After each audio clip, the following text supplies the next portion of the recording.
We are with one of the final lessons of our unit in chemistry.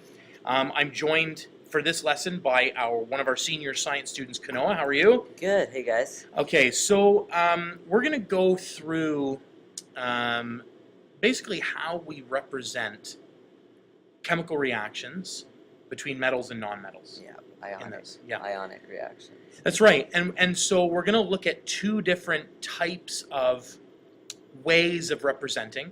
We can use Bohr-Rutherford diagrams. Yep. Or we can use something that's a little bit new, something that's a little bit, and I don't mean new in science, but I mean new to our students. Yeah, it's the Electron Dot Diagrams. Okay, all right. So first of all, when we're explaining chemical reactions, here's some key things to remember. So first, it's the only valence electrons, the outermost ones, that can be lost or gained by the atoms. That's right. So the electrons are the things that move, and it's only the outer ones. Each electron, what charge do they have? They have a charge of -1 compared to the other two.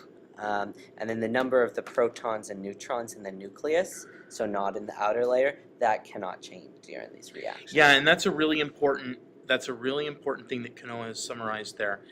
Protons and neutrons do not change, right? When you start messing with protons and neutrons, that's what we call a nuclear reaction, and that's very different than chemical reactions. Okay, so good. Check. That is out of the way, number one. Number two, when an atom reacts, it gains or loses valence electrons, but it does so in a specific way. Like, it doesn't just gain or lose them haphazardly. Yeah, it gains or loses them. It tries to achieve the electron configuration or arrangement of the nearest noble gas. So what does that mean? So tell me what that means. So it tries to, for example, the gases on the end, like argon and neon and stuff, it wants to gain its electrons in such a way that's the same that they have them. So the same amount and the same number of energy levels.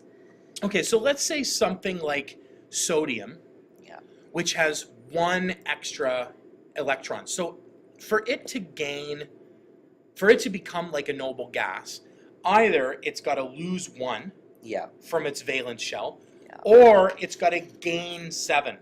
Exactly. So what does sodium do? Does it lose 1 or does it gain 7? Sodium then will, in that instance, it wants to lose the 1 because that's a lot easier for it to just lose 1 to get to the closest. Yeah, so it wants to get to the closest noble gas. So if you look at where sodium is, there's a noble gas that if we just lose 1 electron, bing, it'll get there. But to gain 7, that's a noble gas that's much farther away. So really what this says is the atom wants to lose or to gain the fewest number of electrons possible. So if it has a choice to either lose 3 or gain 5, well, it's going to lose 3. Yeah. Right? Okay, and last but not least, when a metal and a non-metal react, they react in a ratio so that the number of electrons lost by the metal atoms equals the number of electrons gained by the non-metal atoms. Yeah, in ionic reactions, they have to have an equilibrium almost. They need to lose and gain the same amount, and that's what actually changes the ratio that react. That's exactly right. What also this means is when you're done with your chemical reaction, can you have like an extra electron that hasn't been put somewhere? Yeah, you can't have extras. They all need to be formed up. Yeah.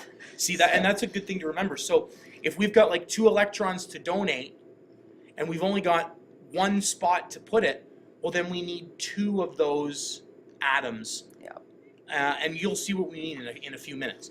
So here, first we're going to start with representing the reaction between sodium and chlorine. So sodium is a metal, chlorine is a nonmetal, and sodium chloride is table salt.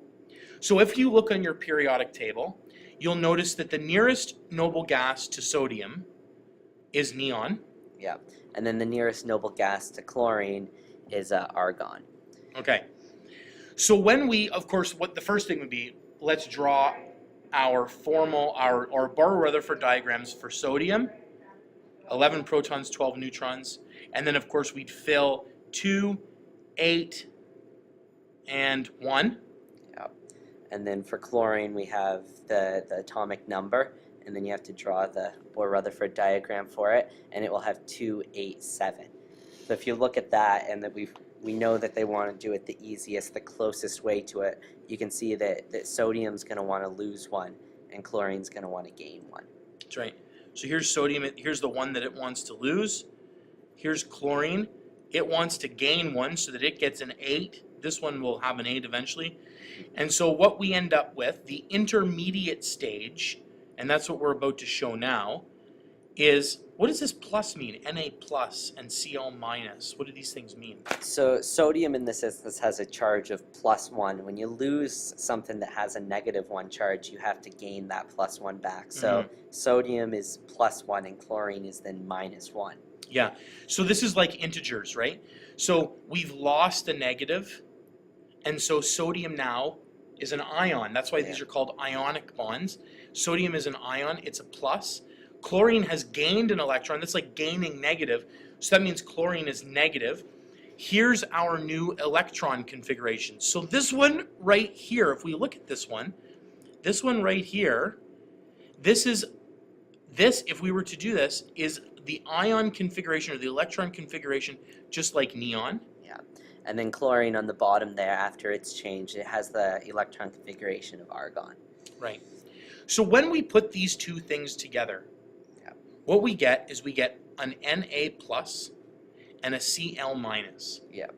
But we never write the plus and the minus, do we? No, so instead of that, you just have NaCl, which is your table salt, your sodium chloride. And this is important to remember. This is the formula, the chemical formula for sodium chloride. Yeah. And there it is. Okay, so just to recap here, just really quickly, the number of electrons that were lost by sodium is 1.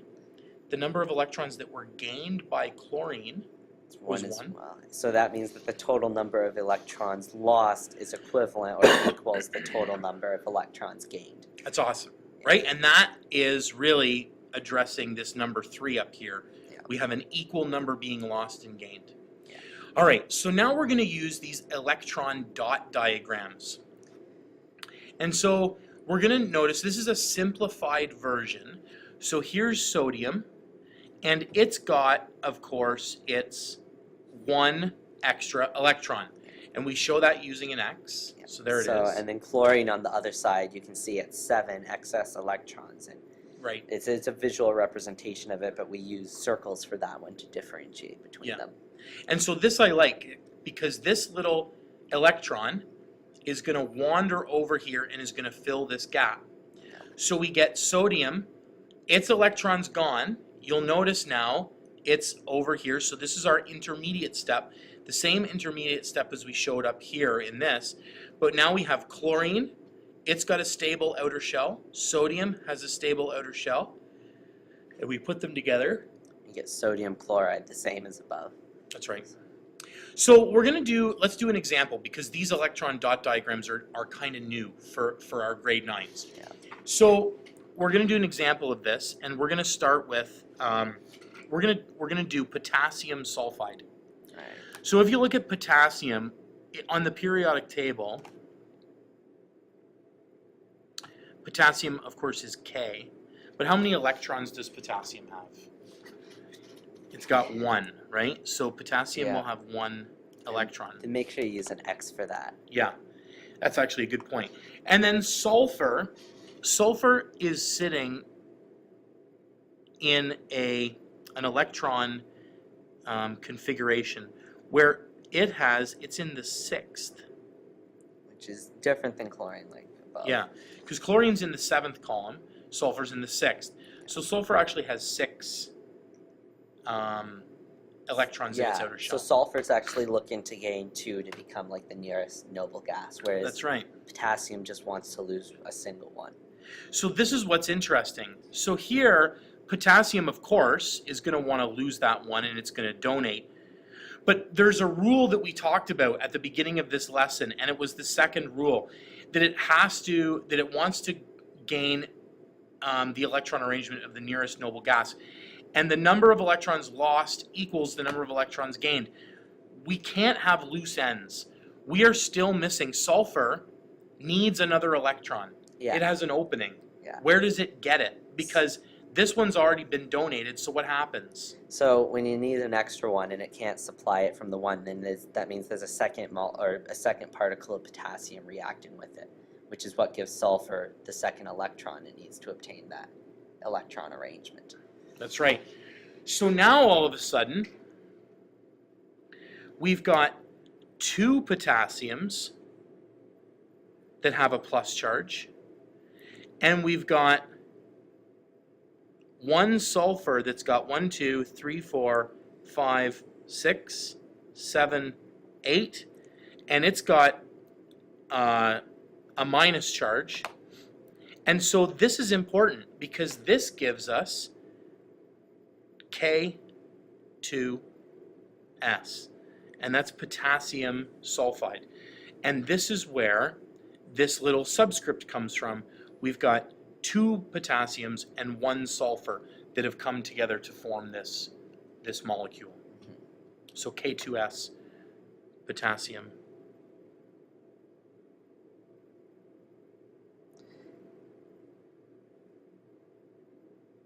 Potassium sulfide. Yep. And that's it. So we're going to do lots more practice with these in the coming days. Hope you enjoyed.